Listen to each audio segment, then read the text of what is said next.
Hey, Car. I think we just let's.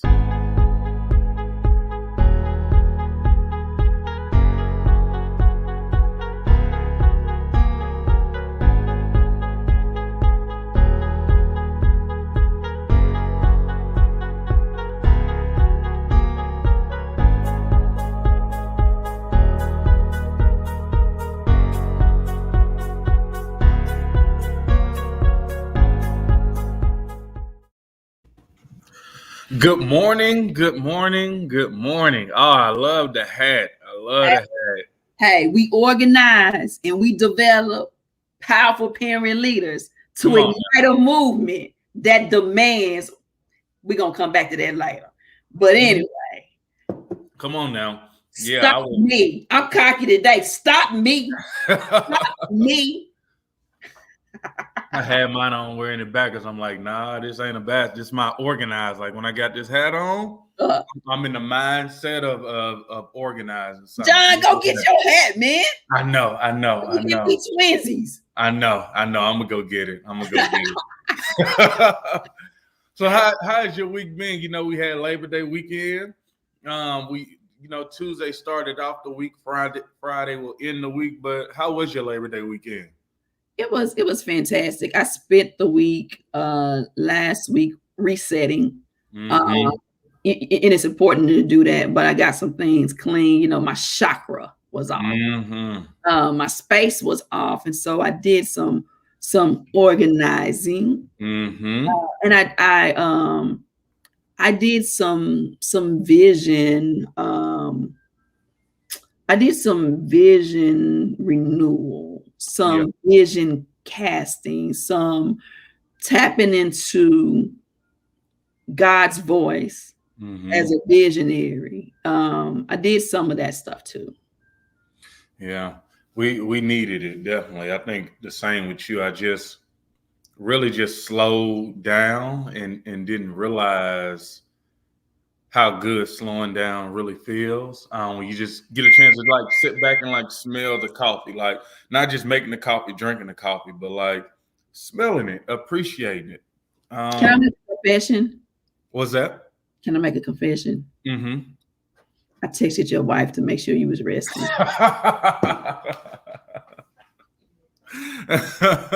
Said, Brittany, is John resting? And I did that, first of all, because you guys are, you're like family. But I also know we got a lot of work ahead. And I said, I need John to rest. I need John. I need my team. Your leadership is so important to the team. And so, yes, I texted your wife. Yeah. And I asked her, were you truly getting some rest or were you working? And she said, she told on you a little bit. But she said she think you was getting some rest. So. Yeah. I just, I was like, this feels really good. I hadn't done it in years, and just to like sit back and just relax. Yeah, because like you said, it's some hills ahead, and we got to have I call it eating my Wheaties. Yeah, I mean, when you think about it, for 3 years now, we have gone wrong. Yeah. We have. We have gone, I mean, I was reflecting on that. Like, we have gone hard in the paint as a team. And, I thank God you got some rest, because I know that even outside of this work, how hard you work. And I just know how much the team, we all need each other. So thank God you got some rest.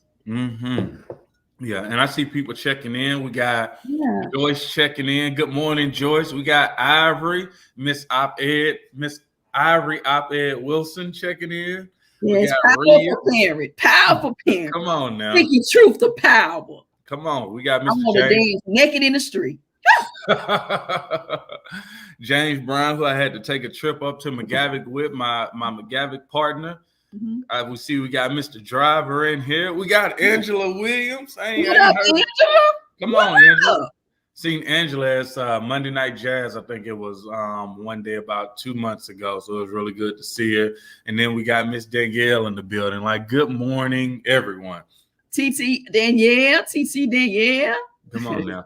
And if you guys haven't got a chance, but like share this out with your networks, let people know, chime in like everybody else is doing, saying good morning. We got Victoria chiming in, Miss Front Page, Tennessean. Victoria, Front Page, Tennessean Gordon. And it's her birthday. Happy birthday, Victoria. On your birthday, you checking in on Access Denied. That's what I'm talking about. Happy birthday, Vicky. Happy birthday. Me and Vicky, we got a special date, don't we, Vicky? I put that on Facebook the other day, and I'm gonna swing through there, and we're gonna go doing something. Come on now. Come on now. We got Miss Fox checking in. And so we got a lot to talk about today. And just before I get started, one thing I want to do is just dedicate a little bit of space to the Holmes family. A childhood friend, Cecil, left this earth August the 27th, 10:40 at night. And just want to send just his brother, Daryl, his mom, Miss Holmes, his father, Cecil Holmes Sr., and the sister, and just my heart is with you. It's hard for us all, so I can only imagine what you guys are going through. But we with you. Man, and many blessings and peace to everybody who knew and loved Cecil. So many people are being taken away. Yeah. It's not God's will. And then there's so many people who are going away from here. I said that on purpose. I say stuff on purpose, but just shout out to, your family. I think I saw where Sharbu Watkins passed away this morning. And, prayers for the Bean family, the Watkins family. Shawnee, her brother, passed away a year or so ago. So shout out to all of those who are experiencing grief. We're still sending our love to Memphis Lives, Sarah Carpenter, Peaches. Yes. Memphis is being hit hard on a lot of things. And so we send our love to our people. I got on my Powerful Parent Network. Come on now. Today, in honor of our network. I was gonna put on my Propel t-shirt, but this black one look good with this hair. Come on now. With your red lipstick too. Oh, the red lipstick is back. Come on now. So y'all know what's up with that. And I'm just gonna tell you, go on back and look at the Blast for the Past and see the difference in the red lipstick and not on. New level. This alter ego. Yeah. And we got a lot going on. Like you said, the red lipstick is back. Got the organized hat on. I'm gonna get mine before this show ends. But it's a lot going on in public education, and it's moving so fast. Like, we are in the first full month of school, and a lot of things have changed, and a lot of things have stayed the same. And that's kind of what we want to talk about. Like, we really want to get feedback from you guys as we think through this first month of school from August to September. What is some of your feedback? What are some of the things that are working really well that you guys have seen? What are some of the things that you think need to be changed or you want to get feedback on? Because I think, results have come out. COVID has been going on. Kids have been going in and out. I've been getting a lot about that. But academically, I don't think we have had time to really grasp how our kids are doing. Like, what are they doing really well in? What do we need to grow in? And then what are we struggling in?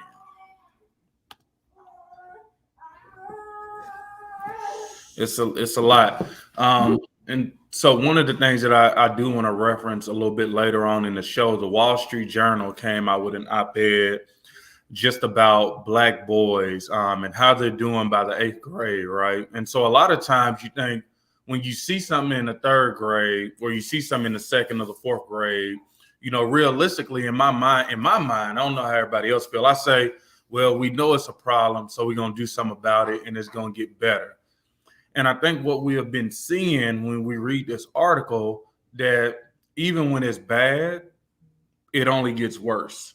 And so from there, like listening to parent perspective, I've heard some parents really give their opinion around like sending their kids back to school. But I think the sleeper is, how are our kids doing academically? And even at Cecil's funeral yesterday, I saw some people who we went to school with and just able to reflect, because that's, that's what we talk about, education, and them just realizing like the promise was not fulfilled when we were in school. Like we had a good time, we all came together, but we come back 21 years later and our kids are in school and things really ain't changed. I have so many thoughts. Went back to the civil rights movement. Today in my brain, I thought about the "I Have a Dream" speech that the late Dr. King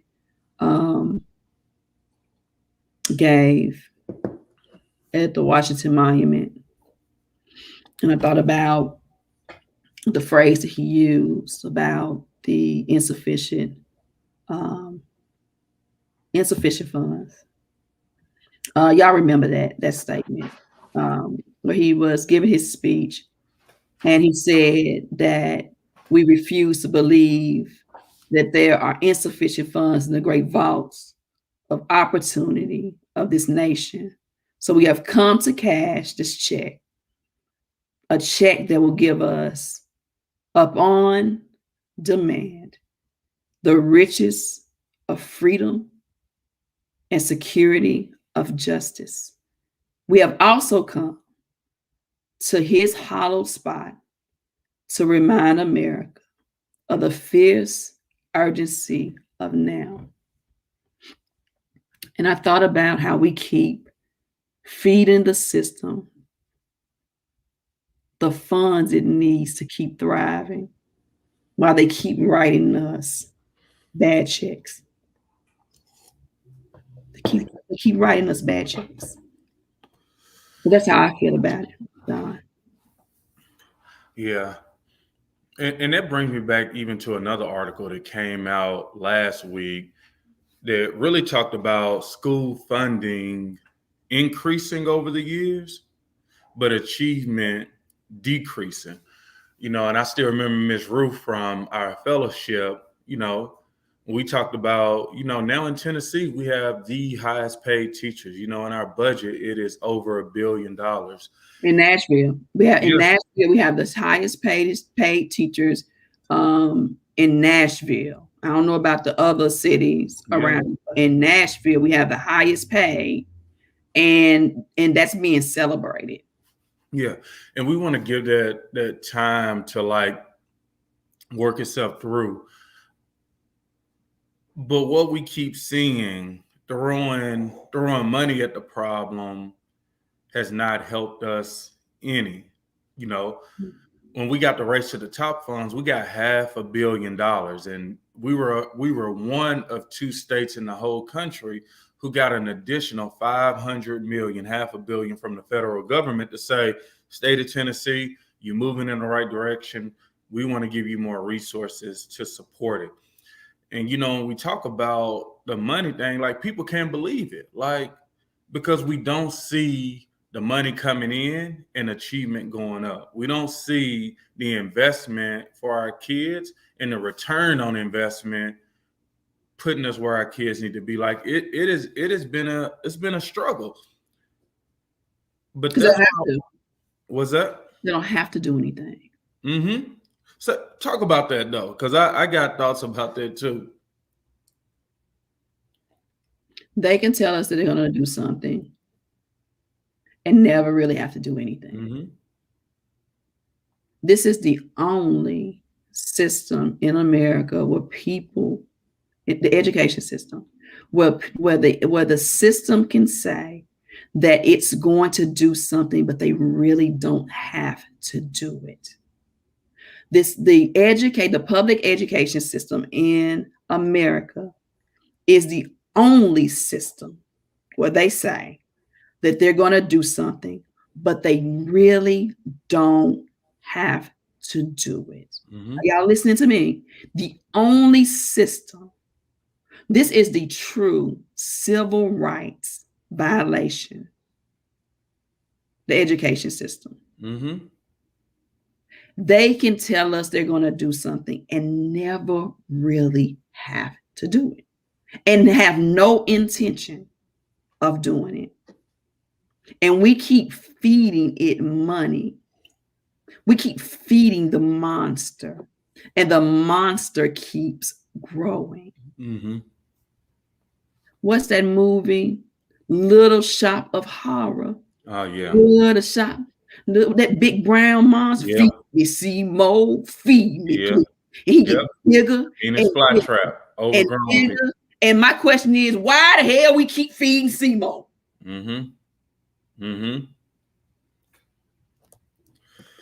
Yeah, and I see Ms. Moffitt. She talked about a young Black business owner, 36, didn't know how to fill out a money order. And it's like we sit here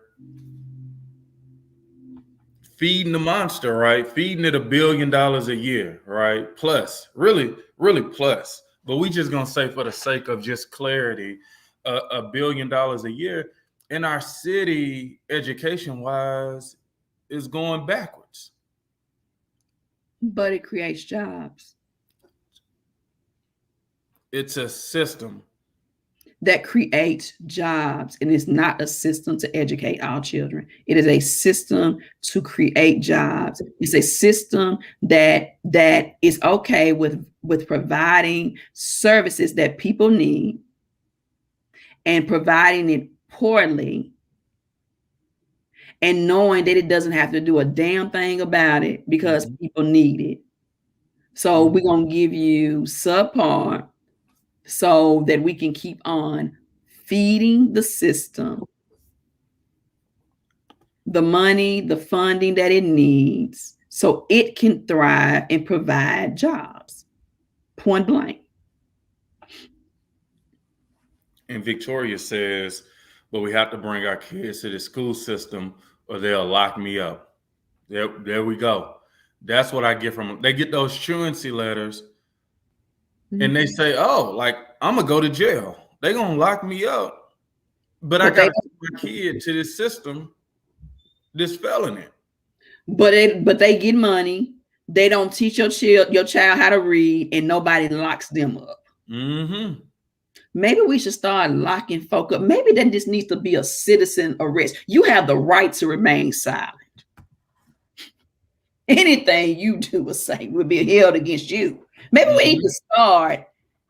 need to start doing some citizen arrests here. Just rolling up on them. Because you go to jail for sending your child somewhere that's not going to get what it needs, but it does not go to jail. It doesn't have any accountability. It does not have to follow the law. It doesn't follow its own laws. IDEA says that educators should be looking for disability. I'm coming down a lot of people's street right now. I'm talking to my audience. A lot of people who have disabilities. IDEA says that the educators have to look. That means be intentional. Look for disability. Because see, just because they have a disability doesn't mean that they're not people that can be educated. So it tells you to look. This is the law. It's an act. It's a law. And they can tell you they're going to do something and never have to do it. Yeah.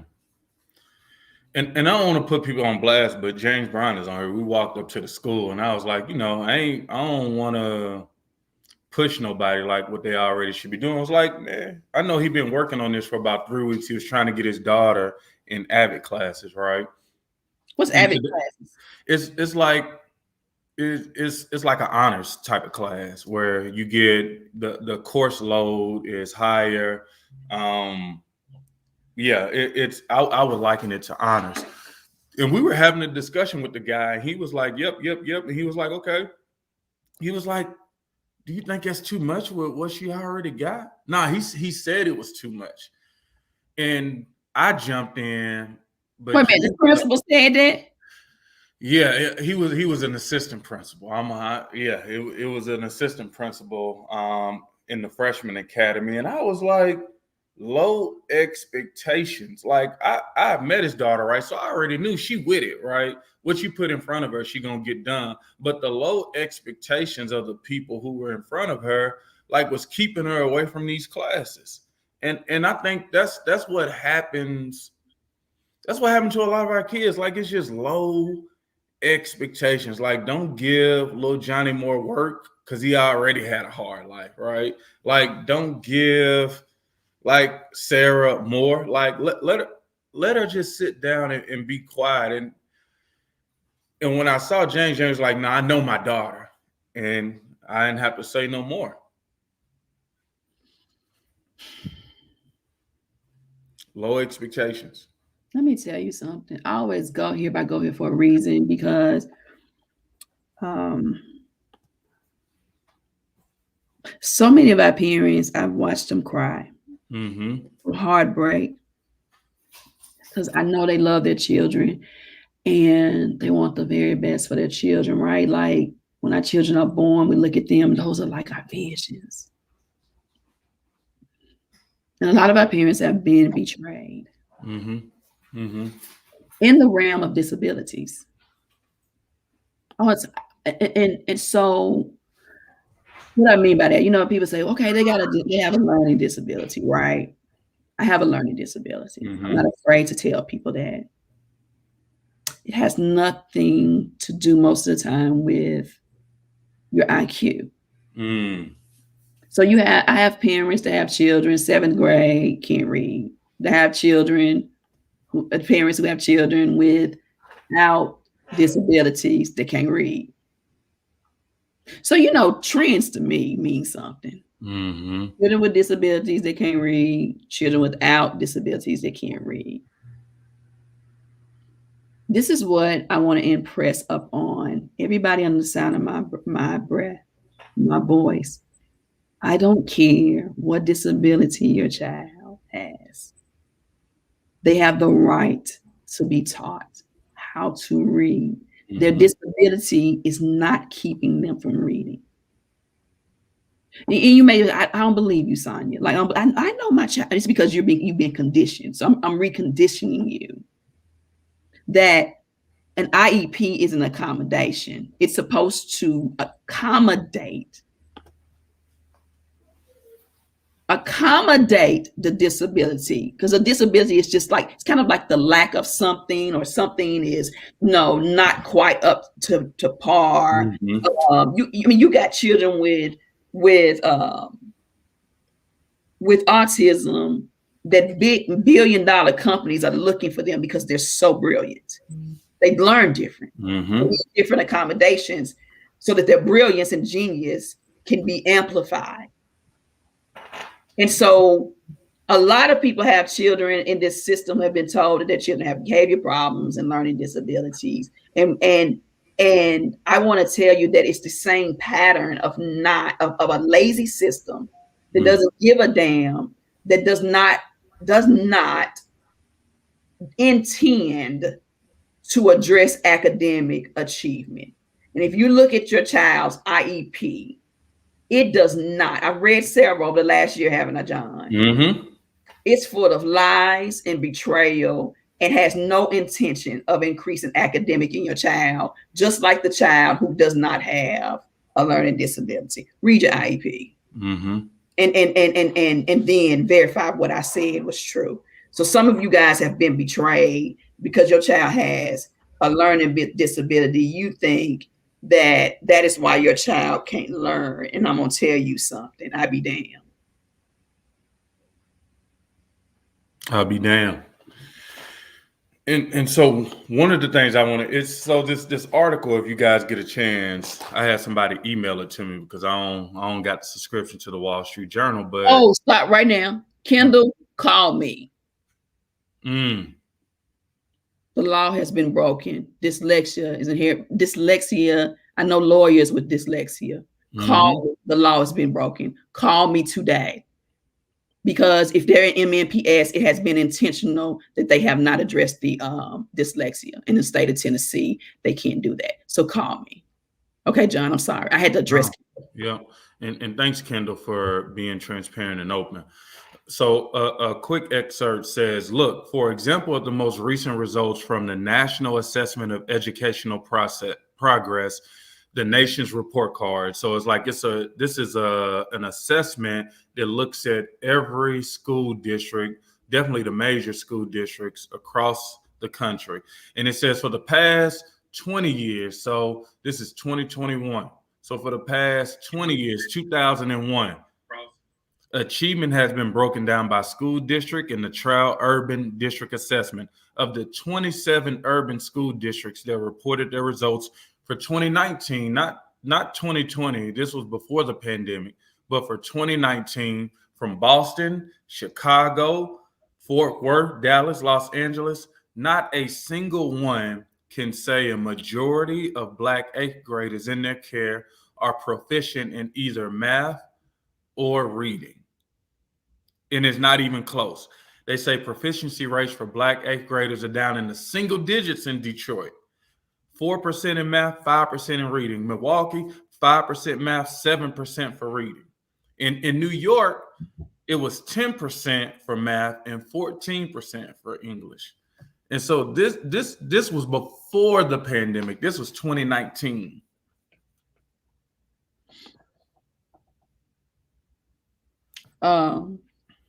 Shout out to Jamar. Yeah, thanks for the hats, Jamar. Yep. Commemoration. I had to take my hat. Let me put it back on. I had to.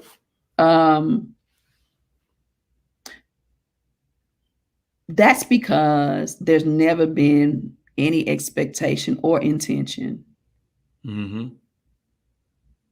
to educate Black children. You know, when I thought about it, I'm gonna be honest, I thought it was just my neighborhood, my community. And so as I got older, I realized, nah, it ain't just my neighborhood or out east. It's out north, out Antioch, out south. And then I was like, oh, this is not just a national problem. Like Memphis going through it, far east Knoxville, they going through it in East Tennessee. Then I realized, no, like this is in other cities in whole states.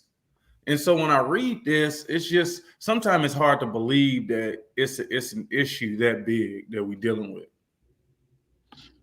It's institutional. It's society racism. It's rooted and grounded.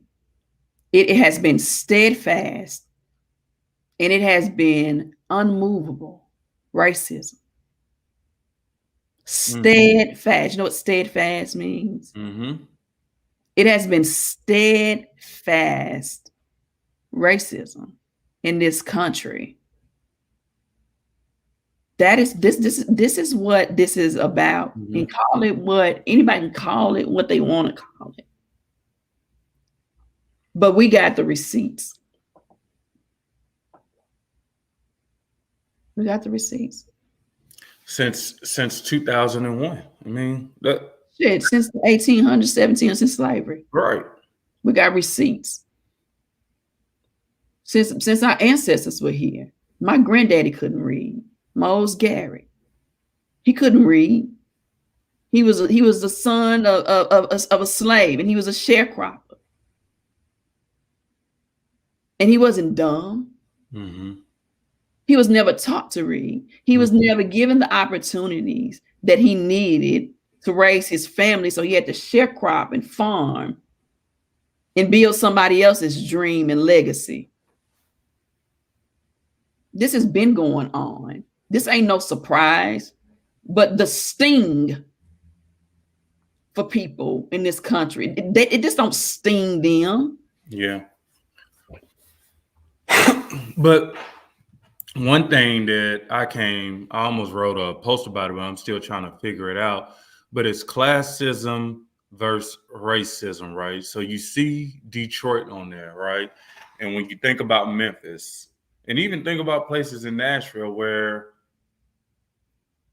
people of color are in power, and how it's looked upon, like when I think about classism, it starts to go to, oh, like you don't got the same thing I got. And so they used the same systems that were used against them. They used the racism, and then they turned it into classism, like Detroit being in the single digits. And somebody said Detroit versus everybody. I was like, man, you need to deal with Detroit first. Forget everybody else. And I know Detroit, like Detroit versus Detroit. And it's a struggle.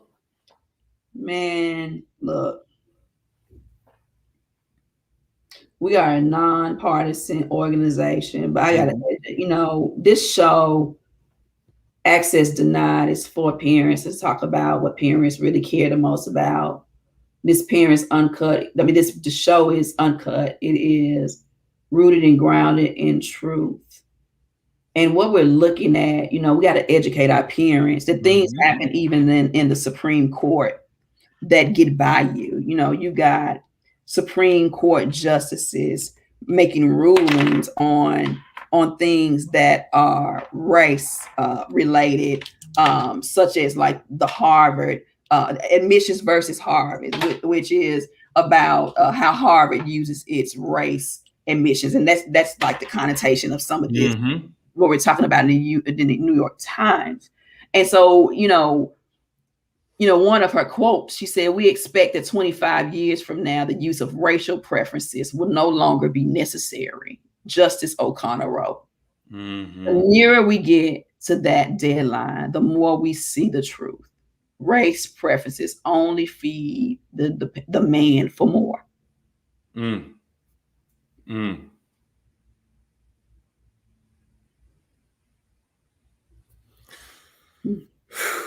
Yeah, I'll say, yeah, that's a hard one. We got some people making decisions that could be life-changing, destroying, could wipe out whole races, could wipe out opportunities for a whole race. People of color, whether you're Black, brown, or Asian. Right. And it's done while we're sleeping. And while we're, it's intentional, because while we're struggling over here, there's no time to see what's going on up there. And I know it ain't got anything to do with education, but even, in a pandemic, the Supreme Court is still making rulings as a law of the land. And I think when I think about women's rights, like they have made some critical rulings that are going to be detrimental for decades. But also, when you think about education, when the Supreme Court passed a separate but equal, it gave the nation an opportunity to segregate and set people back for generations, not even just decades, for generations. But that was the law of the land, separate but equal. Like Dred Scott. I forgot the whole case, but we dealing with it, like people dying right now, like people dropping like flies, and like decisions in education, more money has been going in. Like we were paying or making it available. So somebody said, in these budgets, like the contract was for up to $5 million, right? I saw like 3 or 4 of them. I was like, wait a minute, let's pump the brakes. And what they explained to me is said, oh, like that's not saying they're going to get $5 million. That's just saying it can be spent upwards. And, it's been some contracts that I went through that was upwards to 14 and they spent 12. Like, but what people didn't realize, they were like, that's how we do business. But I'm like, the money, like people dealing with right now, parents, they struggling with, how do I keep my kids safe? How do I make sure my kids are educated?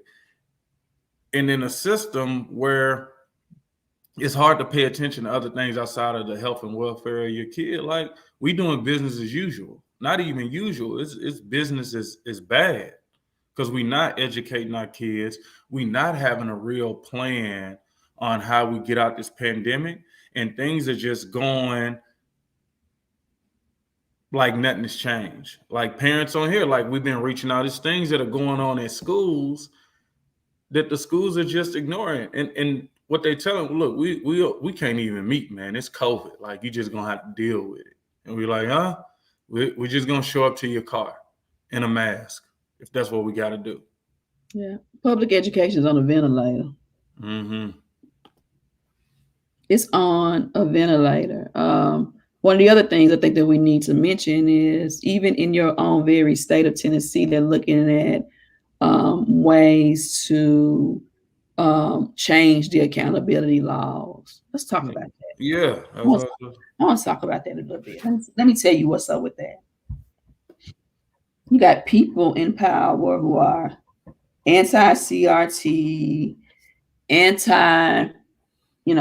that's, what that means is erase all traces of, take away all evidence that we were racist so that we can move forward. Ain't move forward. So we can try to reprogram people to think that something that is truly there is not there. Mm-hmm.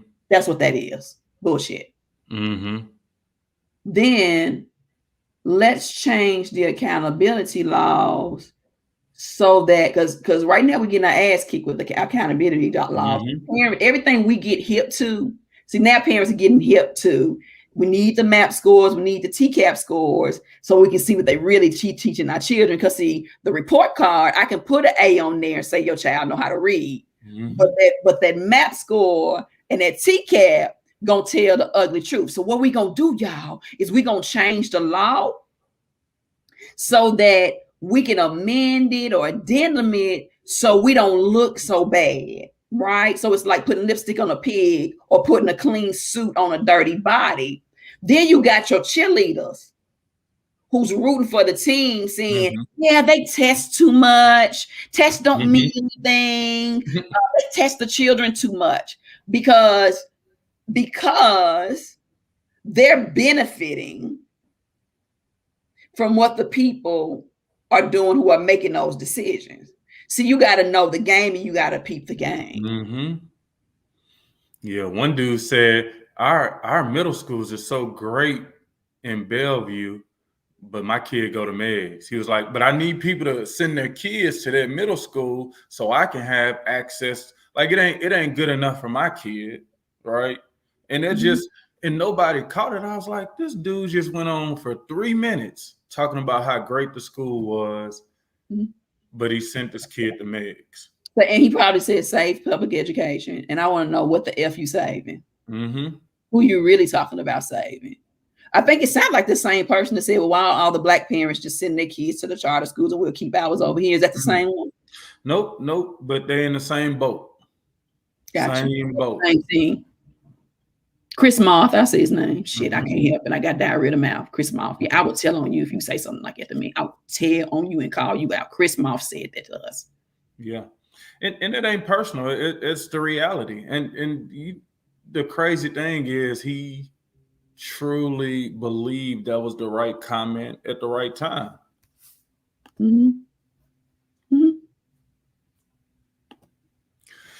Oh man, I'm telling you, but looking at and reading that Wall Street Journal article, like we got to apply pressure. I see Jessica saying, hey man, like we have to apply pressure even when we don't think we're moving in the right direction. We got to continue to bring more parents on board because like in reality, people be talking about, let me tell you what they'll say. They'd be like, parents be lazy. I'd be like, oh my gosh. Here we go with that. Yeah. And some people saying, I'll be honest. I just go there. I'd be like, if parents were the problem, why are you why are you in the situation you're in? Like you're an active parent. You show up every day. You do fundraisers for the PTO. Donuts and candy bars. And if that fixes the situation, well, then bring me the damn donuts and candy bars. Go ahead. But you still in the same neighborhood you grew up in. You may be a little better, you may be a little worse. But if that was the case, and so when you look at the system, right, I see Scott on here. Scott has always been active in his child's life. But in some schools, they don't give you the access. They don't have time for you. They say they're trying to educate kids, so they don't got time to like let you talk to them about what the curriculum is and how you teaching their kid. And you find yourself, we all know the first barrier to a school is a secretary, the front desk person. Like, you can't get in without going through Miss Harris, Miss Wilson, somebody. And so when we go to the PTO, they say, that MAP score, say you're on the 3rd grade, but in the 5th grade, we got that. Like, it's the test. Like, I just don't think your child is a good tester, right? Then you find your bad tester getting to the 8th grade. Oh, yep, that end of the year 8th grade test. Yeah, we don't like, we not even held accountable to that. Like, it was COVID. Like, don't even worry about that. And then when it gets to the 11th and 12th grade, right, and you doing the drive-through graduation, or you going through and you walking and you got your diploma, and nothing is left for you, you don't have any opportunity because the system works on that test, right? Like, the test can get you into college. The test can get you a good job. The test is the key to the system. But when you told the test don't matter, what does that mean, though? Like, when everything you need to succeed is within a test. And it's kind of reality. Like, if the test say you can't read, 99 times out of 100, you can't read. What is it? Do you guys even know what it means to know how to read? Like, I'll just be transparent. You really can't tell if somebody can read by how they sound. Like, that's on the severe. Mm-hmm. When you hear a child that stutters over words really bad, that means that they're missing more of those 5 characteristics. That means that they're probably missing the phonemic awareness and the phonics, right? But those of us who get through the phonic awareness and the phonics could have what I often hear many people say, people with degrees, people that are my friends, missing comprehension. And the comprehension comes from background knowledge. You see my background, right? My background is lit with Alabama, right? I know things about Alabama, and I'm exposed to Alabama, and I look at the games, right? And so that builds my background knowledge and my comprehension, right? And then you have fluency, being able to fluently read. That's the sounding, that fluency. So you can be a fluent reader, but not have the comprehension and the background knowledge that you need to be a reader. So ask yourself, I want you to go ask yourself. The song used to be, ask yourself, who's the Mac? Can you really read? I'm going to say most of y'all can't read. I'm going to tell you that I am a struggling reader, and I'm not afraid to say it, but my IQ is out the roof. Don't mean I ain't smart. That means that I was not properly taught how to read. If you don't properly teach somebody how to swim, they swim okay and they get by, right? If you don't give them the tools that they need to be great swimmers, they still can drown. And they're still at risk. And so that's what we're talking about knowing how to read. And so some of y'all think that your kids know how to read, and you don't even realize that the federal government, the state, the city has acknowledged that they have not taught your children how to read. That's why a lot of you have children who enter these colleges and universities, and they had them A's on the report cards, but they didn't end up in the remedial class. They can't get a high enough ACT. They truly did not know how to read. Some of you, like my kid, is struggling in math. You did have to go back to the literacy because you think they know how to read, right? Like they've been reading, they read books all the time. Are they missing components in their literacy that's affecting their math? Right now, the math scores, the numeracy scores suffered a really big hit in middle school, right? That is a true indictment on what we've done in literacy. Nothing. That's why you're starting to see them struggle in mathematics. because their literacy was never strong. And so when you took them out of a classroom, out of habits, and you put them into a situation where they really needed to depend on skills, they didn't have the skills because all you did was habit shit, and you did not really teach them, and they don't know. And Angela says, if my child has a medical diagnosis, does she have the right for a plan like an IEP or 504? Your child has a right to be evaluated for those things. And Angela, you can contact me. Your child, you have the right to be evaluated. Yes, there are some medical diagnoses that you can get an IEP or a 504, whichever one they need for. Absolutely. It depends on what that medical diagnosis is and what the accommodations that child needs. And then there's other ways that you can get those accommodations done for your child that people don't talk to us about. Just because your child don't have an IEP don't mean that you don't go up in there and put a plan around your child. Yeah, Miss Moppin says, when they told me my child is not a good tester, again, we done heard that a lot. Oh, not a good tester. 1st grade through 12th grade, they're just not good at testing. 12th grade, hallelujah, goodbye. They shame the child. They shame the child. They shame. This is child shaming. This is mama shaming. That sentence, when they told me, my child. Go back to that sentence. Let me decode it. When they probably don't know what the hell they doing.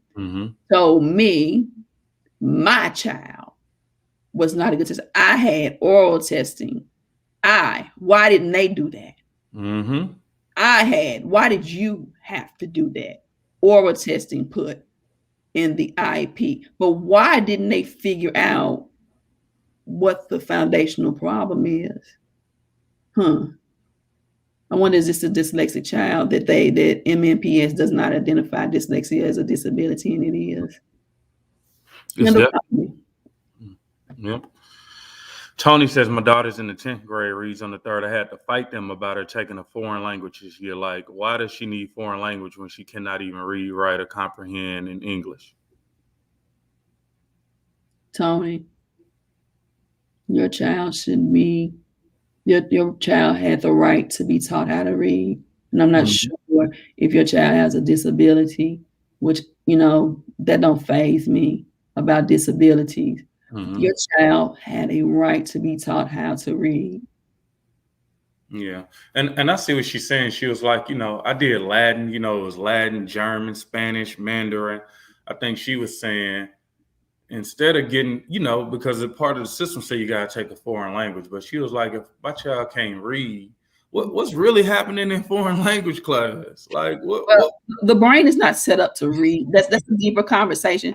The brain is not set up to read. I said it to say, the brain is not made according to research and science to even read the English language. So you're saying they can't read and write or comprehend English language. It's not, your brain is not set up to even do that. So there's nothing wrong with your child. What is wrong is our educators, and bless their hearts, to their defense back then, but now there's no defense. They were not even taught how to teach your child how to read. There is a science to reading. And so the reason why your child cannot comprehend or read English language is because the brain was never set up to do so.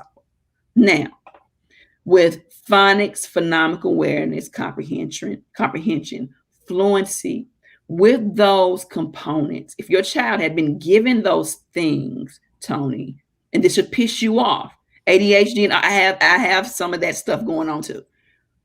Tony, your child had the right to be taught how to read. Call me and I'll explain it a little bit more. I'm actually getting ready to do another class about this because you guys have been betrayed about literacy. ADHD and autism should not stop your child from being taught how to read. It was no excuse. And parents, we have trusted that everybody has been telling us the truth about literacy, and they have lied to us. Yep. When we start telling the truth, then we can start going into how we fix the problem. When we're not acknowledging that there's a real pandemic around reading, we just going every year we're gonna come up. All right, guys, what we giving them? They're starting to so. The federal prison started it with dyslexia. They realized that the system was not teaching Black people how to read, and so they started testing them for dyslexia and teaching them how to read. The state of Tennessee has admitted that we have not taught children how to read, and so they've adopted. That's why you see the new literacy laws. MNPS is supposed to be adopting this literacy program. Everybody is starting to admit it. The problem is saying I'm sorry and my bad is two different things, right? Right now they saying my bad. Right. They're starting to admit it. It's just going over a lot of parents' head. My bad. Jessica says kids spend the most time per day at school. As a parent, we maybe see our kids for a few hours per day, which is spent feeding and getting ready for bath. Because we got to think about it. Like, why people out here parent shaming. You go to school, like in high school, it was 7 to 2, I believe, and then I had practice or I had extracurricular activities. But let's say my mom went to work at 10 or she went to work at, I think in reality, 2 to 3 hours a day we spend in that time. Other than that, it's at school and you got the weekends.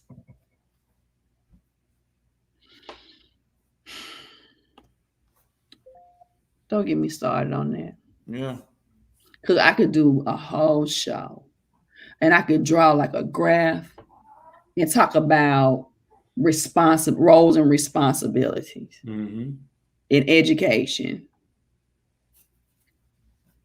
I've heard some parents say that we are their first teacher. Oh yeah. That's a talking point. That's a talking point. It's PR. It's propaganda. It's bullshit. We are our children's first teacher. Their first teacher. Children don't come out knowing how to read. If an educator was not taught how to teach children how to read, how does a parent know how to teach a child how to read? Now, you might say, well, my child, is reading. Like I have 2 children who were reading at 4. But let me tell you how they were reading at 4. Okay. The 2 children I'm talking about that read in 4 are not in the top 5% of those who read naturally English. It's only 5% of people can do that. I have 1 child who is in the top 5% of reading. And then I have another child, CJ, which I tell the story about, who's in that 60% category. So some people that may be talking to you have children, like my 2 children who learned to read at 4 were equipped with the science of reading, and I didn't know it. They attended Metro Christian Academy, and they were taught the Becca curriculum that is phonics and phonemic awareness based. That is how they learn because they were properly they got the right instruction. I didn't know that as a parent. Like I'm thinking they're just brilliant, right? Which they are. Not knowing that because they were getting what they were getting is why they read and wrote in cursive. My second child, Trinity, they're in the top, I would say they're in the top 35. She's in the top 5%. She naturally could read based with the instruction that she was given. Not that the instruction was given to her properly, but she's in that 5%. CJ is in that 60 where he was not given those foundational skills. Not saying that he couldn't read, He was giving poor instruction. What I'm saying to you guys, you've got to know where your children fall, and you've got to understand how the brain works. And we're going to teach y'all that, because when parents know and when they have the knowledge, they know exactly how to effectively fight and advocate for their children. And a lot of you have been fighting. I see Tony on here and Angela and Miss Maupin. You have fought for your children, but baby, let us teach you how to effectively fight for your children. I never want another parent to feel the way that I felt when I found out that my child was not receiving quality. Your children are not receiving the quality education that they need and they deserve. Mm-hmm. Hey, Car, welcome our third host, Mr. Carson Little. Can you pick him up and put him in the camera just one good time, John? Welcome, Car, the Gigi baby. Hey, Gigi baby, welcome to the show. Welcome. Hey. Can't tell him he ain't running. And like, if I turn him this way, he gonna flip around and like, come on now. Hey, Gigi baby. He gotta see the camera. He at the show. This is the host, Carson Little. Hey, Kaka. Yes, so there's a lot to unpack. This month, for our speaker series, we'll have again Miss Sherry Lucas, who will talk about the science of reading. The governor has officially named the month of September Literacy Month. So we will talk about the science of reading. You don't want to miss this. Yes.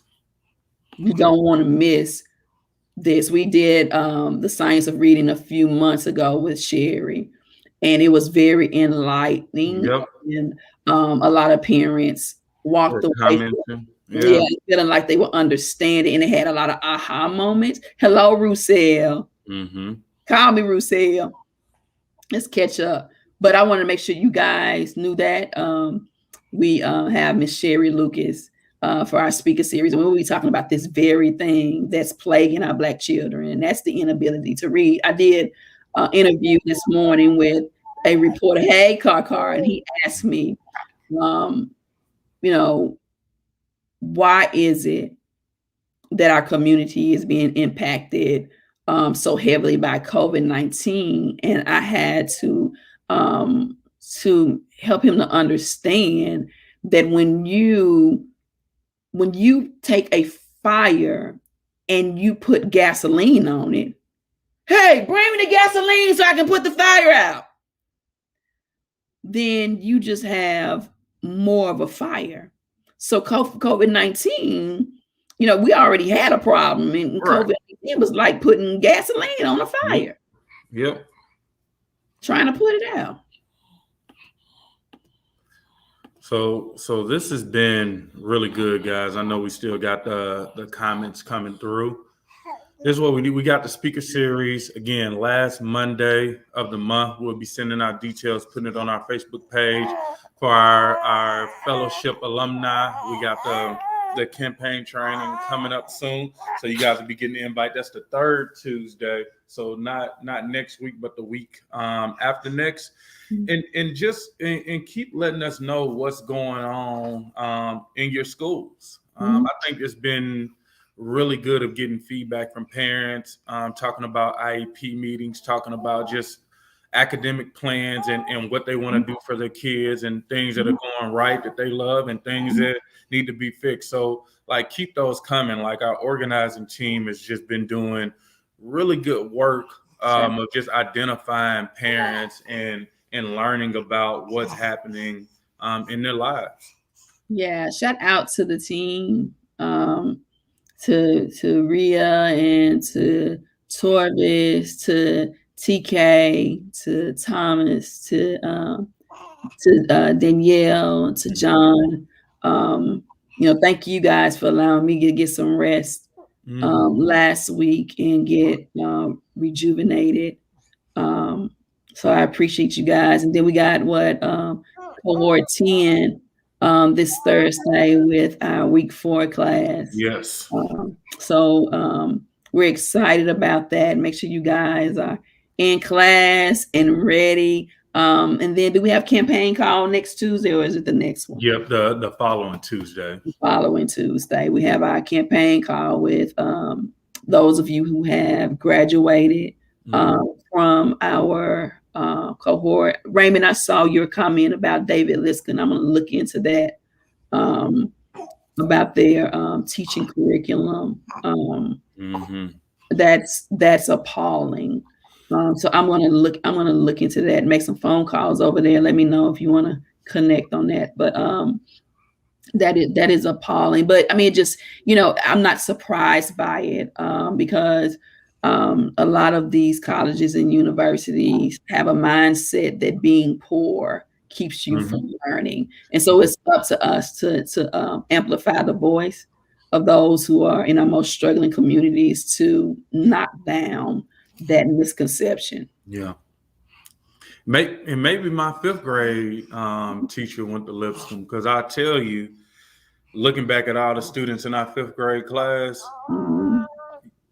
every kid, 90% of the kids, jail, didn't graduate, or unfortunately did. Maybe that was a coincidence, but I was talking to somebody when we were honoring season. I'm like, man, wait a minute. Like, we was all in the same class? All? Maybe that was a coincidence. I don't think it was. I don't think it was either, man. It's just, the systemic and institutional racism is real. It is real. And, the question is, how do we escape it? Do we continue to depend on the system to correct itself? No. Nope. No. Nope. We don't. Well, thank you guys for tuning in. This has been a good to take 1 week off and jump right back into this. A lot of good conversation, a lot of good comments. Shout out to the fellowship alum. Like I say, Angela, Roussel was on our children's cabinet, Raymond, Victoria, Kendall, we looking to talk to you soon, so be on the lookout. Jessica, looking to talk to you soon. James Brown, who came to the Board of Education with us. Like, thank you guys, and as we continue to do this, and we'll see you next week right here on Access Denied at 11. All right.